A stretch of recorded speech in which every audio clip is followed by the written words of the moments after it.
आप सभी को प्रभु यीशु के नाम में जय मसीह की। हम स्वागत करते हैं आपका प्रतिदिन के वचन में। और आज का वचन जो हमारे लिए लिया गया है वो पहला यूहन्ना की पुस्तक उसके दूसरे अध्याय उसके 17वें वचन से है, जहाँ पर इस प्रकार से लिखा हुआ है, संसार और उसकी अभिलाषाएं दोनों मिटते जाते हैं, पर जो परमेश्वर की इच्छा पर चलता है वह सर्वदा बना रहेगा। हालेलुया। मेरे प्रियो, यूहन्ना जो कि परमेश्वर का प्रिय चेलों में से एक था, वह अपनी पुस्तक को लिखते हुए परमेश्वर को प्रेम को बयां करता है।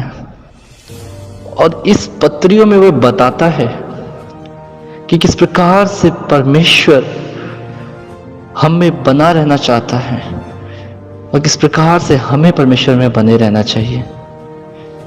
हमारा आगे का जीवन कैसा होगा, अनंत काल का जीवन कैसा होगा। उसी प्रकार से आज का वचन कहता है कि संसार और उसकी अभिलाषाएं मिटते जाते हैं। मेरे प्रिय, जो संसार जिसमें हम रहते हैं, जहां पर हम एक परदेसी हैं, ये और इसकी अभिलाषाएं एक समय में मिट जाएंगे।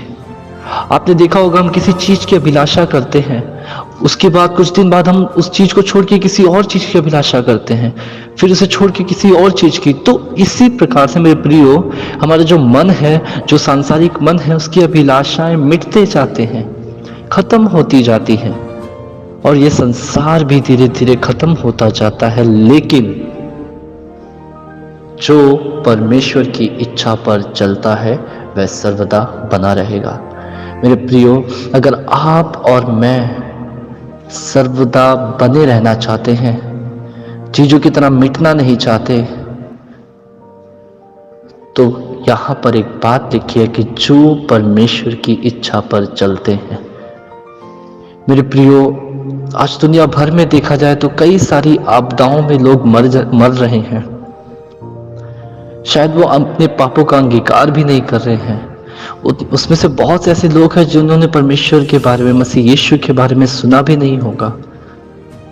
मेरे प्रियो, आपने सुना है, आपने यीशु मसीह को जाना है, तो उसे अपनाए भी मेरे प्रियो, ताकि आपका आने वाला जीवन, अनंत काल का जो जीवन है, वो सर्वदा बना रहने पाए।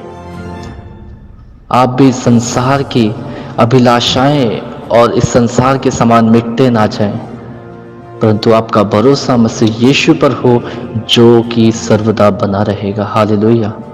मेरे प्रियो, आपको और मुझे परमेश्वर की आज्ञाओं में पढ़ना है। हमें जानना है कि परमेश्वर की क्या क्या इच्छाएं हैं हमसे। मेरे प्रियो, हालेलुया। आइए हम प्रार्थना करें। धन्यवाद प्रभु यीशु, धन्यवाद करते हैं सुंदर समय के लिए प्रभु, जो आपने हमारे जीवन में दिया। तो राजाओं का राजा, प्रभु का प्रभु, सर्वशक्तिमान मेरा प्रभु है। हे प्रभु, हम संसार और उसकी अभिलाषाओं की तरह मिटते ना जाए, हम खत्म ना हो, परंतु प्रभु हम बने रहने पाए तुझ में प्रभु, तेरे अनंत काल के जीवन में प्रभु यीशु। ओ प्रभु, लेकिन इसके लिए प्रभु हमें तेरी आज्ञा मानना सीखा, अपनी आत्मा से भर प्रभु यीशु। धन्यवाद करते हैं जो लोग इस वचन को सुनते हैं, पढ़ते हैं, मनन करते हैं, आप उन्हें आशीषित कर पिता प्रभु, अपनी आत्मा से भर पिता। उद्धार करता प्रभु यीशु के नाम से मांगता हूँ, आमीन। हालेलुया। आप सभी को प्रभु यीशु के नाम में जय मसीह की। आपका दिन शुभ हो।